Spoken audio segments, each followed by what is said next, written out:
Wonderful day for Kim and I yesterday as well, and it was very enjoyable talking to many of you and seeing what was kind of impacting you and all of that stuff. Just so you know that I'm not a snob. I don't just sneak out of here and refuse to see people. I went home to Mary Charlotte's last night, put a fire on, had some supper. Kim and I chatted. I actually crocheted a baby outfit and relaxed and went to bed at 7 o'clock. So I continue to have to very carefully monitor my health situation to stay stable. If I overdo it too much, I go downhill in a hurry. And so that is not me being a snob. It's just me trying to take care of what God's given me so I can minister effectively. One of the questions, just to lead into what I'm going to talk about today, is we spent yesterday talking about addiction, but mainly about complex trauma. And when I deal with addicts, I really don't talk a lot about addiction. I talk about complex trauma because that's the real issue. And if they don't get help there, they're not going to stay clean and sober. But the question I get asked regularly, especially from Christians, is complex trauma in the Bible? Or to say it another way, some that are very legalistic and narrow say, you're teaching secular psychology, so we don't believe God can bless your ministry because we only teach what the Bible teaches. And part of my response to that is I don't think the secular and sacred are in opposition to each other. God designed this world so it all is harmonious. That was the idea of university. You take all the schools of thought, including theology, and you put them together and it's a unified whole. And that was God's design. But the Bible doesn't use complex trauma, the term, but once you understand complex trauma and you start reading the Bible, you find out that complex trauma is a big part of the Bible, and it opens up your understanding to the Bible a lot. So just for an example, 6 or 7 years ago, I was thinking in my own mind, the clearest example of complex trauma in the Bible would be Israel when they were in slavery. Every day was full of danger and abuse, all of those things. And then God brought them out of slavery. They have complex trauma. So I studied very carefully the 40 years Israel was in the wilderness. 40 years after coming out of slavery. And you know what I saw as I studied that? They had complex trauma so bad that every one of the 50 characteristics I talked about yesterday shows up. But even more interesting, people ask me all the time, why do people relapse? Why do they want to go back to the very thing that was a cruel taskmaster? You want to know what you find as you go through Israel in the wilderness? A couple days in, we think we should go back to being slaves again because we're going to die out here. God doesn't love us. He just brought us out here to kill us. 6 months later, they're picking a leader to go back to slavery. And you go, what is with that? But that's complex trauma. You go back to what is familiar, even though it destroys you. And so it's full in the Bible. But what I want to do this morning is take you to Genesis 1 and 4, the beginning of the Bible. And what stood out to me as I studied that is that as Christians, we tend to focus on only one part of those 4 chapters. But as you look at them in total, you begin to see God has not only put complex trauma in the first chapters of the Bible, but he's explained why it's there. And that's what I want to develop for you this morning, and hopefully it'll just fill out your understanding of it. So, if you're familiar with the Bible, Genesis 3 is the Adam and Eve eat from the tree of the knowledge of good and evil. God said you can eat from any of the trees in the garden except that tree. And Satan comes along and he says, God doesn't want you to eat of that tree because it'll make you, so you don't need him, you'll be smarter than God. And they believed the lie, they ate of the tree, and that's where all the trouble started. And so what that chapter says to us, and its purpose in the Bible, is like this. Our society today is always saying, what's the root problem to our society? We see divorces, we see abuse, we see the effects of residential schools in the Aboriginal community. We see all kinds of problems in our society today, and we spend billions of dollars every year trying to fix problems, but nothing seems to be getting any better. So we use education, we use social services, we use jails, all of those things. What's the cause that goes deeper than all of the other things to the very root? And God says you'll never figure it out on your own. So I'll tell you, Genesis 3.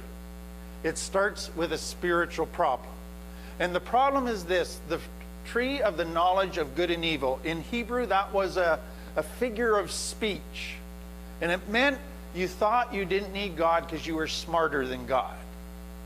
And so that's what God is saying, is where did all the trouble begin? Where did it all go wrong?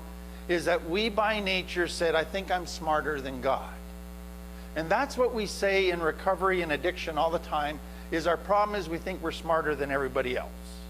And what God is saying is, if you will listen to me, I will tell you how to live a healthy life, and I will tell you the root of the problems, and it has a spiritual center. Now, the problem with most Christians is we stop there. We don't read chapter 4. Do you want to know what happens in chapter 4? It goes this way. What happens when people think they're smarter than God? Well, how will that display itself in their life and their relationships? So you come into chapter 4, Cain kills his brother Abel. Then you get another guy called Nimrod, and he said, somebody offended me, so I am going to give them revenge 70 times greater than they gave me.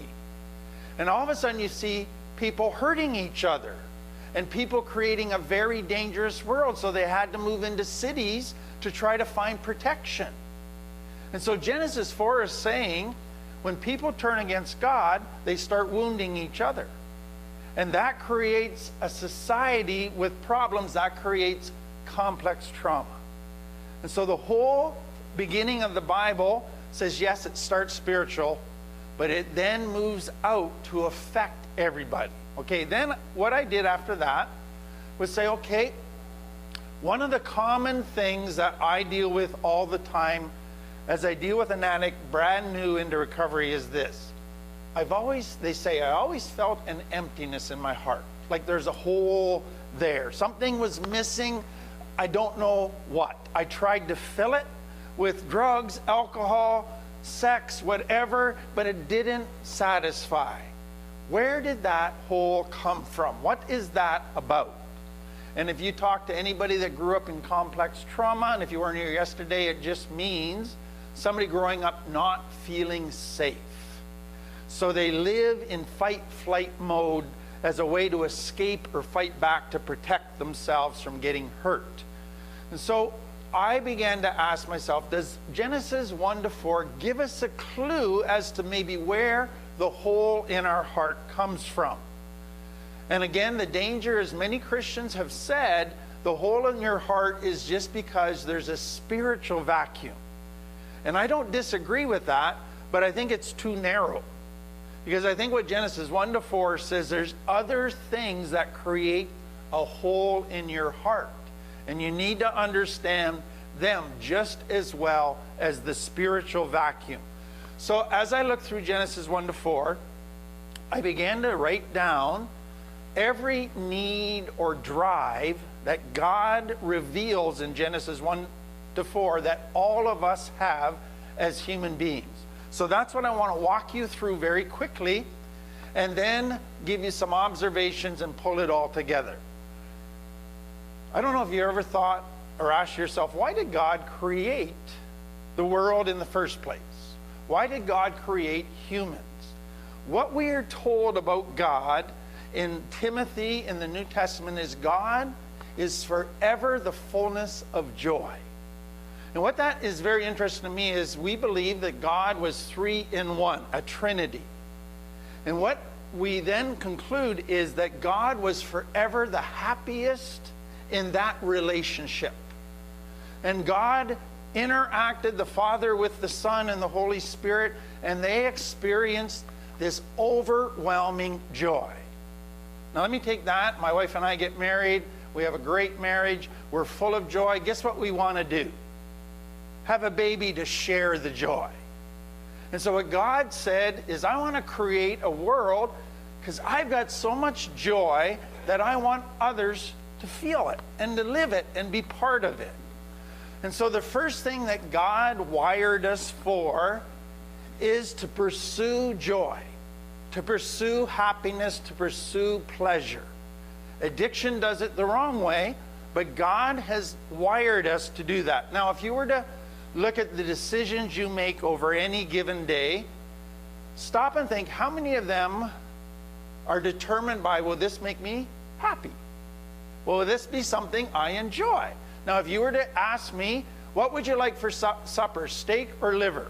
That's a no-brainer in my world. Liver does not give me pleasure. I had to endure it enough as a kid. Steak gives me pleasure. I will choose steak. So joy or happiness guides many of the decisions we make because God wired us that way, to always be pursuing that. Then we quickly see God made us with hunger, thirst, and that is the need to survive physically. We need food and water and shelter. So we have physical needs. But we don't end with physical needs. So if you look at our culture today, all of the emphasis is on providing for people's physical needs. If you even look at parenting classes today, much of the focus is on making sure your child, your baby that's to be born, their physical needs are met well. But God made us more than a physical being. He made us emotional beings. He made us relational beings. He made us spiritual beings as well. And so what we then find is those things showing up in the book of Genesis. So the first thing God says to Adam and Eve, be fruitful and multiply. How was that going to happen? Through sex. So God created us with a sex drive. We understand that. And then God created us with, most people, with a desire to have children, to have a family, procreation. That is wired into us to keep the human race going. Part of that, and what is really important, I think the significance of the Trinity is that God says you can't survive alone. Joy comes through intimacy within relationships.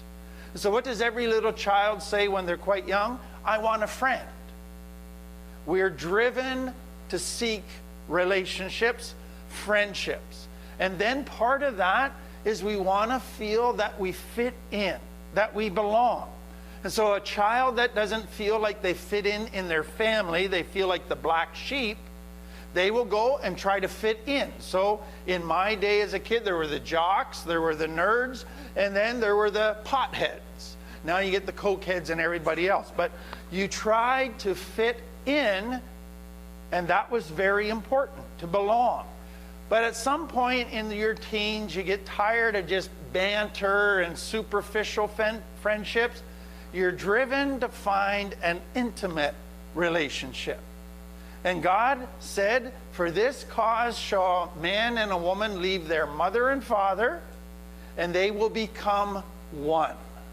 And that is the depth of true, deep intimacy wired into us. So we seek that out. And then within that, as you go into Genesis, you see that God says we need to have healthy relationships with true intimacy. There's certain characteristics, certain things that are needed. Love. There needs to be a nurturing environment. So when Adam and Eve sinned, there were consequences, but God also nurtured them and comforted them and forgave them and accepted them. All of those things were built into what we need. So if you look at any child, something in them longs to be accepted. When they are hurting, they long for a hug. When they are feeling insecure, they long to feel security that comes by being respected and valued for who they are, wired into us. And then we need safety and security. If you were to look at what causes many people complex trauma, it is that they never felt value for being them. They only felt value for performing. And so you get young people that come in, especially girls, live with this, where they felt no value at home, and then all of a sudden they're getting all of this attention for their body. And they go, oh, I guess my value comes from my body. So I have to be fit. I can never get old, or else I'm going to have a crisis if I start losing the body. I don't know if you have it out here, but in Winnipeg we have what we call the Cougars and the Pumas. I don't know if you know what they are. For you church people, I'll give you a quick kind of societal education. A Cougar is a woman who's still got it. And she can still get the young guys. And they still notice her. A Puma is a 50 plus that's still got it. And so that is kind of slang terminology, but it's for a person who's put all of their value in their body and how they perform sexually. And I've had many clients who as kids kept track of how many people they slept with, because now they were better than everybody else because they slept with more people. That was the basis of their value. But yet they know it doesn't satisfy. It leaves them insecure. Because there's always the danger that somebody's going to come along who's prettier than them, who's more attractive than them. And so they live with always feeling insecure and needing to prove that they're better than everybody. That's not true value. God made us wanting to be validated for being us without performing. That is deeply wired into us. In order to feel safe, a child needs boundaries. They did a thing back in the 70s where it was kind of that freedom hippie time, and they said schoolyards that have fences make kids feel like they're in prison. We should get rid of the schoolyard fences. So they said, good, we'll do that. Guess what happened? All the kids huddled in the center of the schoolyard because they didn't feel safe. And so what we realize is kids need boundaries in order to feel protected and safe. And that is part of growing up. They need justice. What is one of the favorite, or not favorite, but common things that a child will say? That's not fair. And that hurts them and gets them angry and they cry. We are driven for justice. We are driven to have fair as part of life. It's wired into us. And then God said that he said, you are going to produce crops by the sweat of your brow. There will be thorns and thistles. But what he is saying is you have to work. And that is where you have a sense of purpose. Now, we in our society have many people that do their jobs, but that's not what we would call their vocation. That's just how they pay the bills. A vocation is when you get the privilege, like I do, of doing a job that suits your passion. And then you go, yes, this is where I belong. This is what I was made for. And you have this sense of fulfillment because of a sense of purpose. Now, here's a very interesting thing about the latest generation from 2000 onward is this. They have every gizmo and gadget and toy and electronic technology beyond anything that the world has ever had.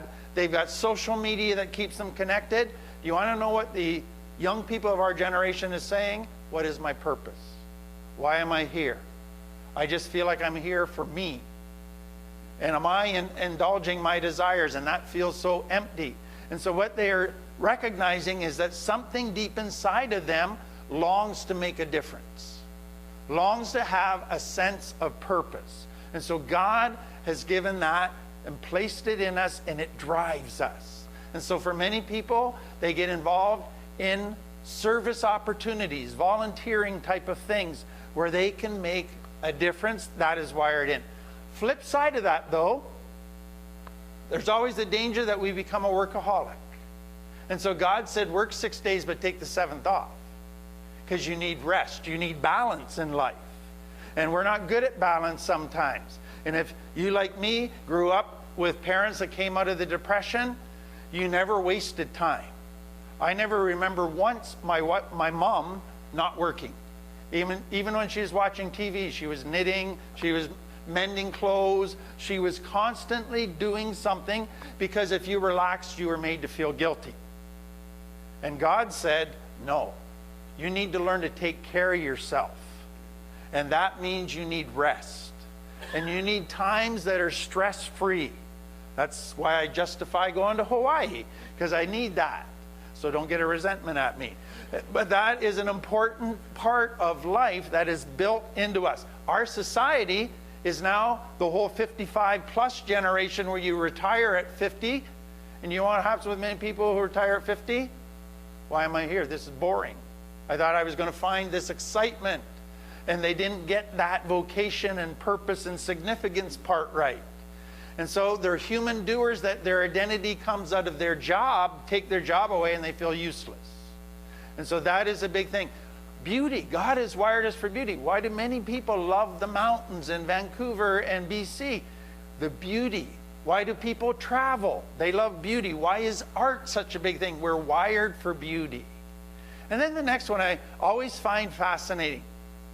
We're wired for wow, or we need to feel a sense of awe.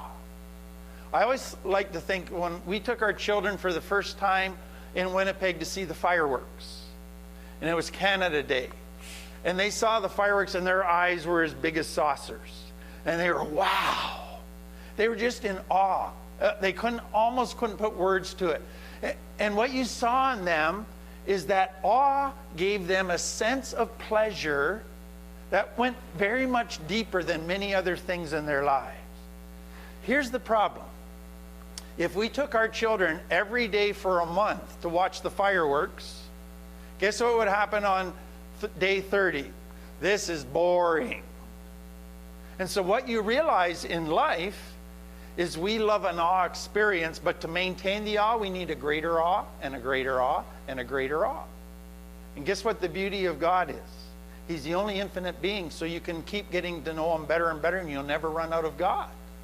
And you will always end up worshiping. It will never get old if you're truly getting to know God. But we are wired for wow. So what do many people do in our culture today? It's called extreme sports. Let's go skydiving. Let's go bungee jumping. What's that? The wow. The adrenaline, wow. I almost killed myself, but it sure pumped me up. Let's do it again. And so we seek the wow in many different ways. And then the 11th one, so if you look at that, there's physical needs there, there's relational needs, there's emotional needs. God's wired us with all of those.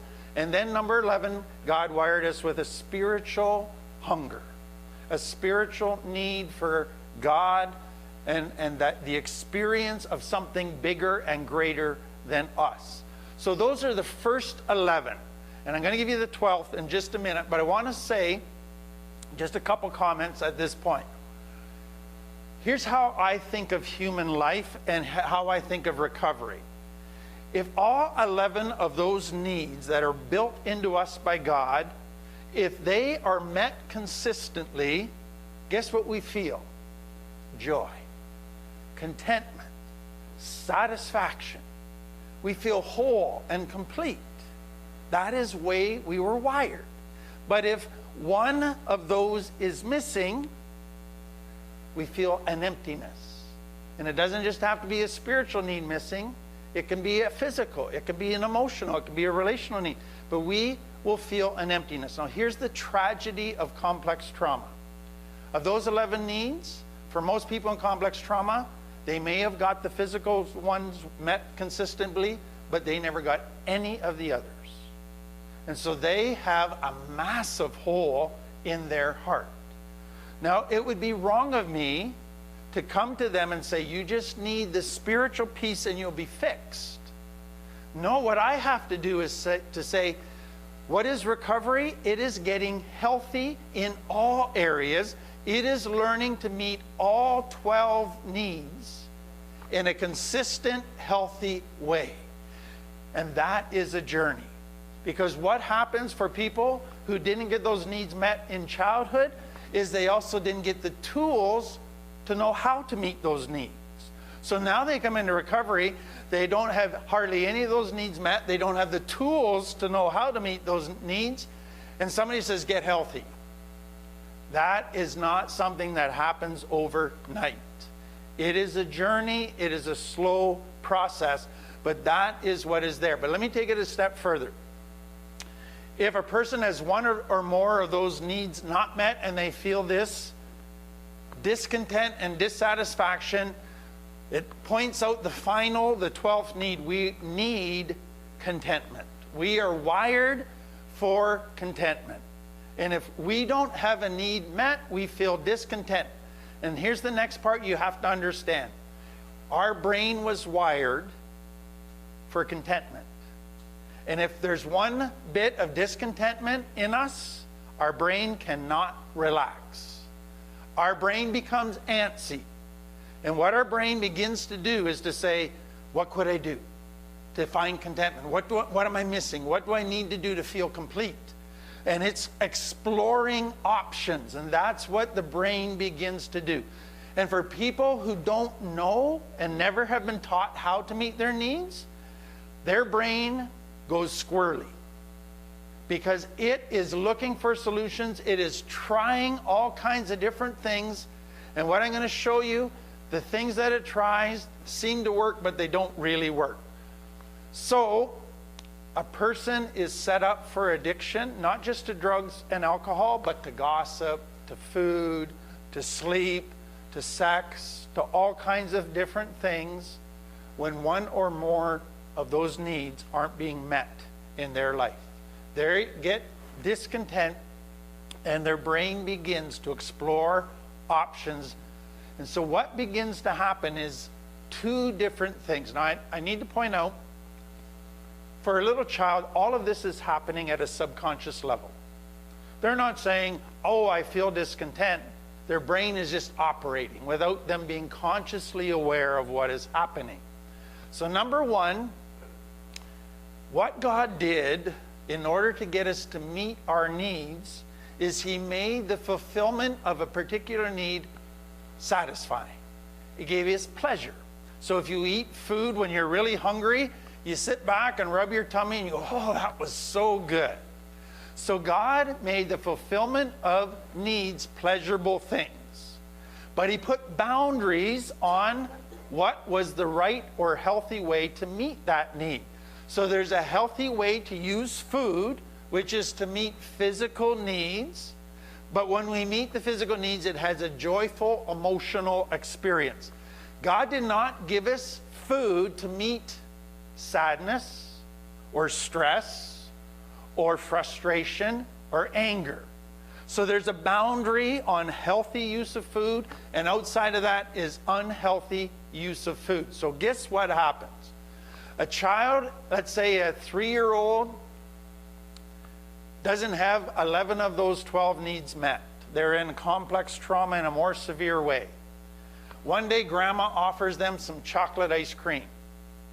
And they go, wow, I have never felt so good in all my life. I have just found the solution to my problems.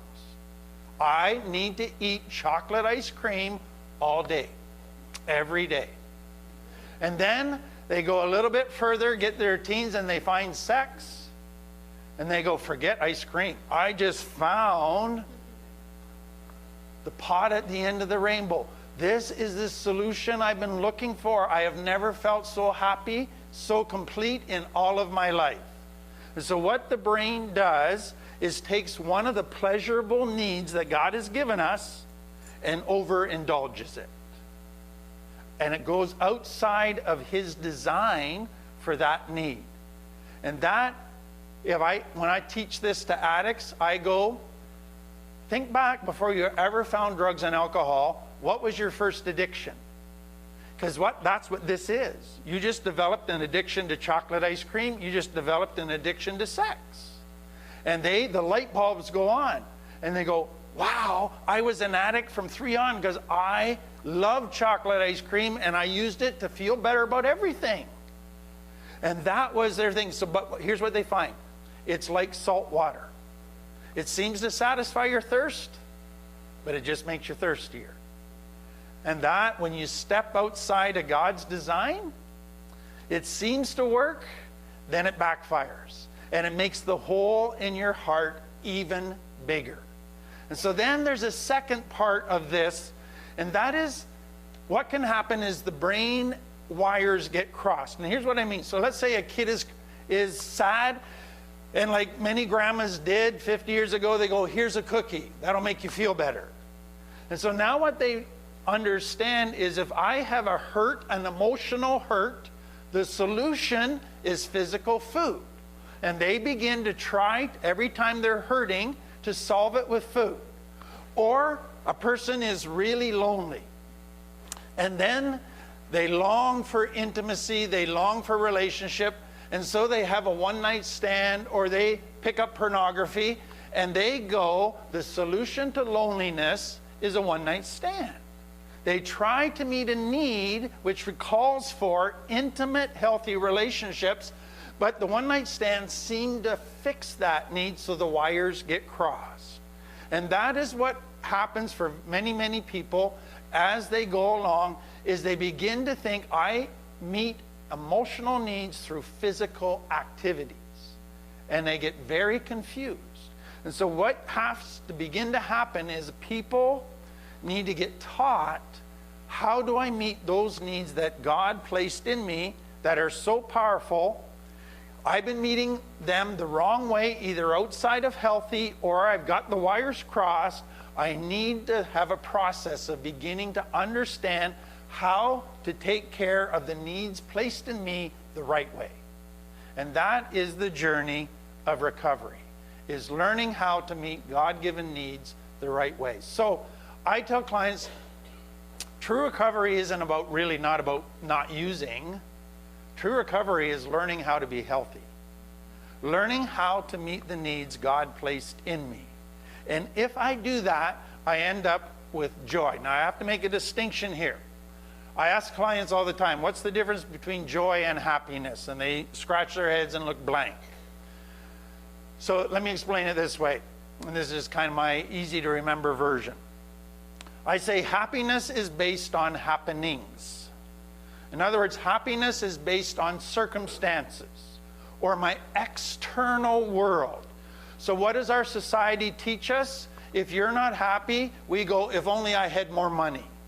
If only I lost some weight. If only I had a better job or a better boss. What are we doing? We're looking at our external world and saying, that's the reason I'm not happy. And so what you find with happiness is it fluctuates based on my circumstances. Well, we don't like fluctuating happiness. We want to find, is there a constant? That's joy. You want to know joy is based on?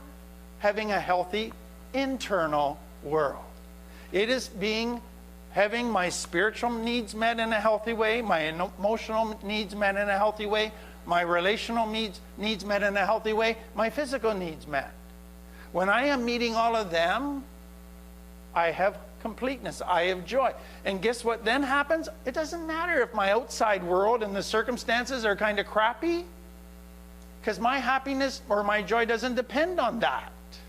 It depends on an internal world that is right.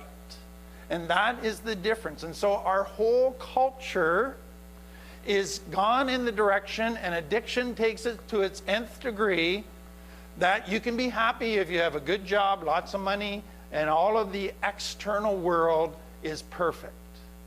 That is a lie.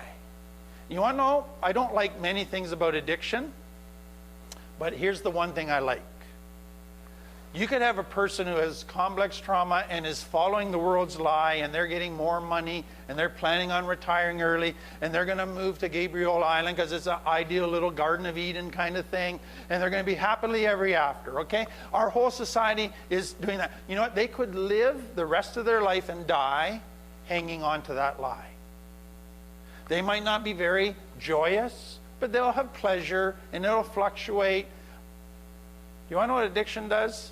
A person pursues happiness, pleasure, to the nth degree, and finds out it's all a lie. And that's what I love about addiction, is that it takes people to a place where they can no longer believe the outside is the cause of my problems. It takes you to a place where you have to say, something's wrong in me. And if I don't fix that, I will die. Now, nobody likes to change internally, and that's the next thing addiction does, because it says if you don't change, you will die. Because that's exactly where it's going to take you. It will gives you some consequences that are so painful and difficult that I can no longer blame it on anything else. I have to change me. And that is what happens in the world of addiction, but that's the way God designed us. Now, let me come back to this spiritual thing.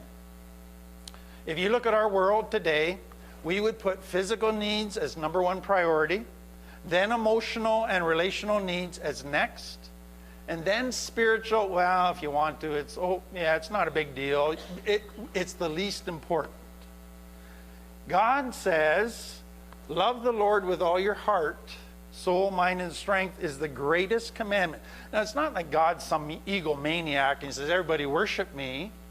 He's saying, I have designed life that the spiritual should be the most important. And then the physical and emotional. You've got it backwards in society. You're emphasizing the stuff that is the least important. Do you realize that a person, if you were to go to Africa where there's great poverty, and my daughter was in Nairobi and went into the slums there, some of the happiest people in the world. Their physical needs aren't met. They live in abject poverty in little hovels.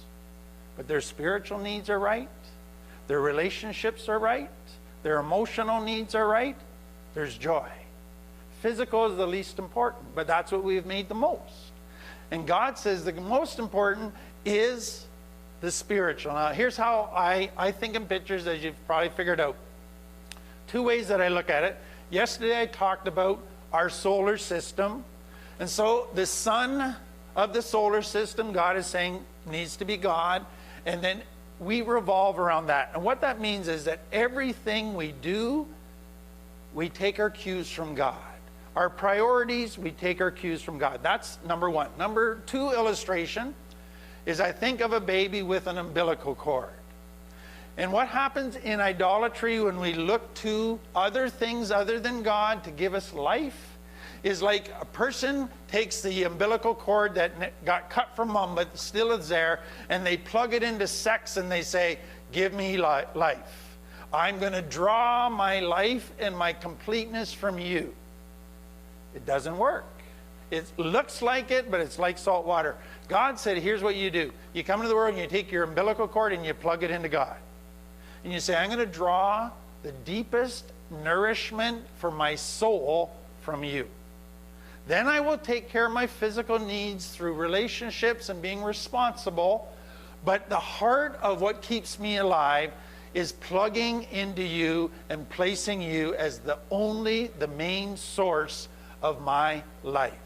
That was God's design. But we're slow learners. So here's what I think God did. He created in all of us a spiritual hunger. Do you realize that most don't even realize it's there? They're not aware of it. It's not something you feel on a daily basis intensely. What happens when people get into addiction and get to a very dark bottom? All of a sudden that comes awake. But here's what I think God did. He took all of our physical needs and he designed them to also be signs that pointed to a spiritual comparable need.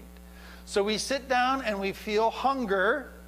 And what is God saying? Because Jesus said, I am the bread of life. I am the water, the living water. He is saying, you also have a spiritual hunger, a spiritual thirst. And then he created us for sex and procreation. And what does that do in us? We have a longing for intimacy with God.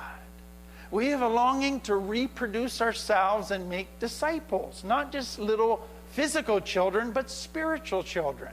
God has built into us that longing for awe so that we will finally find him. And we will stand in awe of him, and we'll do that forever. But he is saying the greatest fulfillment of your hunger isn't in food. It's in him. The greatest fulfillment of your thirst isn't in water or drink. It's in him. The greatest fulfillment of sex isn't in physical sex. It's in spiritual intimacy. The greatest fulfillment of the longing for an awe experience is found in him. Everything is designed to point to this longing deep in us that can only be fulfilled by Him, and that becomes the foundation, the source of all life for us. I hope that helps you. I hope it gives you some insight. So when you work with people who don't come from good places in their childhood, know this. They have many, many needs that have never been met in a healthy way. They don't often know how to begin to meet those needs. And so there's an element that's spiritual, yes, and I emphasize that, but we have to help them meet their emotional needs and their relationship needs. They need help in all different areas, not just spiritual. So if we're going to be faithful in representing God in this world, we have to broaden the sphere of our message to not just spiritual, but to all the other needs. And as we do that, people will find God, but they'll find joy. Let's just pray together. Father, David said that we are fearfully and wonderfully made. And as we look at the very beginning of the Bible, you tried to give us a picture of what our needs are and how complex and beautiful we are, but how easily we neglect or they're not met. And I pray for anybody here this morning who just feels that hole in their heart in a very intense way, palpable way, that you would meet them and that you would make all of us sensitive to people who are hurting and just help us to know how to reach out and love and nurture them in the way they need. Amen.